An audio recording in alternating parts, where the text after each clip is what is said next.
My wife Sarah had been secretly saving money for 10 years. When we divorced, she revealed $800,000 in hidden accounts, claiming it was for financial security. But what she didn't know was that I had known about her plan for 5 years and had been secretly preparing my counter-strategy. When I presented my evidence in divorce court, even the judge was shocked. My name is Michael Thompson. I'm 44 years old, and I just witnessed the most elaborate financial deception in my 15-year marriage transform into the most satisfying legal victory I could have imagined. But what Sarah didn't understand was that hiding assets while planning divorce wasn't just betrayal. It was a federal crime that would cost her everything she'd tried to steal.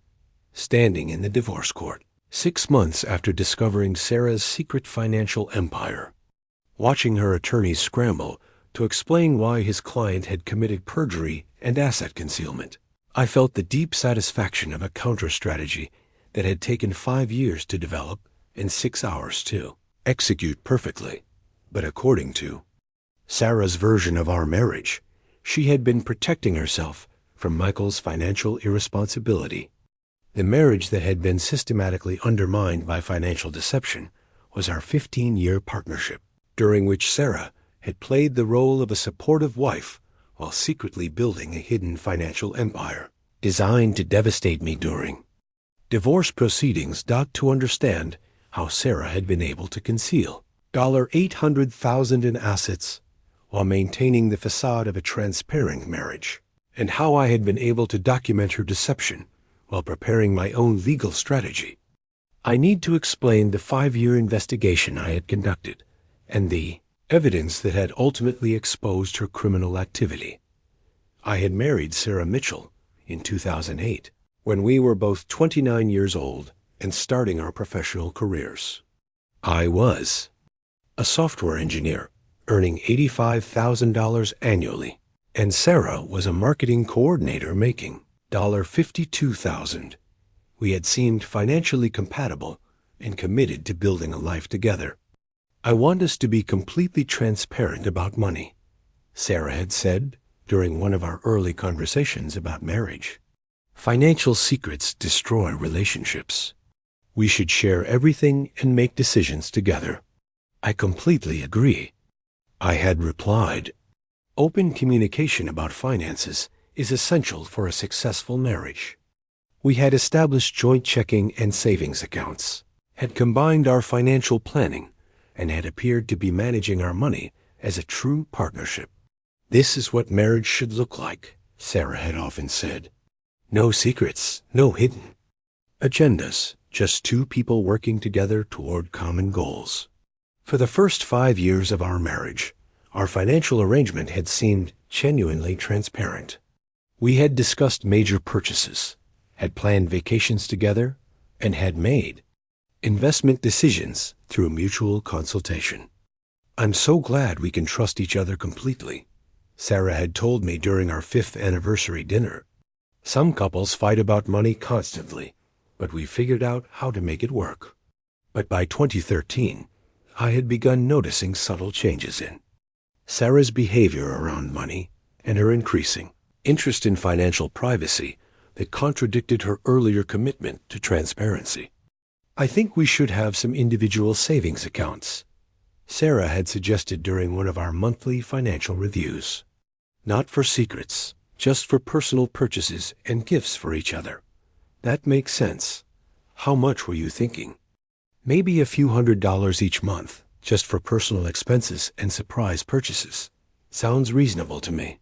Sarah's request for individual accounts had seemed logical and innocent, but it had marked the beginning of what would become a decade-long financial deception campaign. The first warning sign I hadn't recognized at the time had been Sarah's sudden interest in financial education and investment strategies. I've been reading about investment diversification, she had mentioned casually. I think we should explore some alternative investment options beyond our basic savings and retirement accounts. What kind of alternatives? Different types of accounts, maybe some international investments, some precious metals, just to spread our risk across different asset classes. That sounds sophisticated. Do you want to talk to a financial advisor? I've been doing my own research. I think I understand enough to make some basic decisions. Sarah's newfound financial expertise had seemed like a positive development in our marriage, and I had been supportive of her taking more interest in our long-term financial planning. The second warning sign had been her increasing control over our household financial management and her subtle discouragement of my involvement in day-to-day money decisions. "You're so busy with work," Sarah had said when I'd offered to help with bill paying and account management. "I don't mind handling the routine financial stuff. It actually helps me stay organized. Are you sure? I don't want you to feel like you're carrying all the responsibility. It's really not a problem. I like keeping track of our finances, and it gives you more time to focus on advancing your career." Sarah's willingness to manage our finances had seemed like a helpful division of labor, and I had appreciated being able to focus on my professional development while trusting her to handle our money responsibly. The third warning sign had been her gradual restriction of my access to detailed financial information and her transition to providing me with summary reports rather than direct account access. "I've been consolidating our financial tracking into a better system," Sarah had explained when I'd noticed that some of our account statements were no longer being delivered to our home address. "I'm managing everything digitally now and can give you monthly summaries that are much clearer than trying to track multiple statements." "That sounds efficient. Can I still access the accounts directly if I want to check something?" "Of course, but the summaries I prepare are much more comprehensive than what you'd see in individual account interfaces." Sarah's financial management system had seemed professional and organized, and her monthly reports had shown steady progress toward our stated financial goals. But what I hadn't realized was that Sarah's organizational efficiency had been designed to limit my visibility into the full scope of our financial activities while she diverted increasing amounts of money into accounts I didn't know existed. The discovery that had changed everything had occurred in 2018, purely by accident, when I had received a piece of mail addressed to Sarah from a financial institution I didn't recognize. "What's this account with Maritime Investment Services?" I had asked Sarah, showing her the statement that had been delivered to our home address by mistake. "Oh, that's just a small investment account I opened to test some strategies I'd been reading about," she had replied casually. "It's only a few $1,000s, nothing significant." "Why didn't you mention it during our financial reviews?" "Because it's so small, and I wanted to see how the investment performed before discussing it. If it worked out well, I was going to suggest we move more money into similar investments." Sarah's explanation had seemed reasonable, but something about her reaction had made me suspicious enough to begin paying closer attention to our financial activities. The investigation I had begun quietly conducting over the following months had revealed the scope of Sarah's deception and the systematic methods she had been using to hide assets while maintaining the appearance of financial transparency. Working with a forensic accountant and a private investigator, both of whom I had hired secretly and paid for with cash from my own undisclosed account, I had discovered that Sarah had been operating a sophisticated asset concealment scheme for over 7 years. "Your wife has created a complex network of hidden accounts and investments," forensic accountant Jennifer Walsh had explained after reviewing the evidence we had gathered. "She's been systematically diverting money from your joint accounts into personal accounts that you have no legal access to." "How much money are we talking about?" "Based on the financial records we've been able to trace, at least $800,000 over the past 10 years. But there may be additional assets we haven't discovered yet. How is this possible?" "I review our monthly financial summaries because she's been creating false reports that show money being spent on legitimate expenses when it's actually being transferred to her personal accounts. She's essentially been embezzling from your joint financial resources. The evidence Walsh had compiled included bank records showing systematic transfers to accounts Sarah controlled exclusively, investment documents for assets purchased with joint funds but titled in Sarah's name only, and documentation of financial accounts opened using false addresses and private mail forwarding services. But the most shocking discovery hadn't been the amount of money Sarah had hidden. It had been the sophistication of her planning and the evidence that she had been preparing for divorce since at least 2015, based on the pattern of account openings and asset transfers. Your wife has been planning to divorce you for at least 8 years. Private investigator Lisa Chun had told me after completing her research. She's been building financial independence while keeping you financially dependent on joint assets she controls. What do you mean? She's been systematically moving liquid assets into accounts you can't access while leaving you responsible for illiquid assets like your home mortgage and retirement contributions. If she filed for divorce tomorrow, she'd walk away with cash, while you'd be left with debt and long-term obligations. The investigation had also revealed that Sarah had been consulting with divorce attorneys since 2016 and had been receiving legal advice about asset protection strategies and spousal support minimization.